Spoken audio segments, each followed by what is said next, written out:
Ito ang GCash Transaction Slip Booklet. Ang size nito ay 7 inch at yung lapad niya ay 2.75 inch.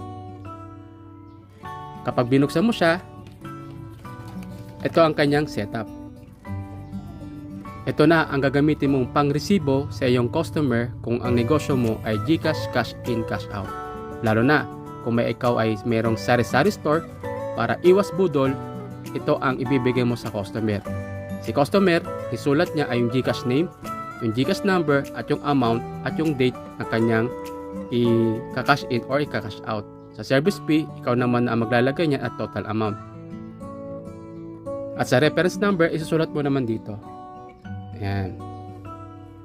At ito ang ibibigay mo kay customer. Para meron kang tinatawag na reference or meron kang sariling record sa mga nagpapa-cash in at cash out. At ito ay mabibili diyan sa Yellow Basket.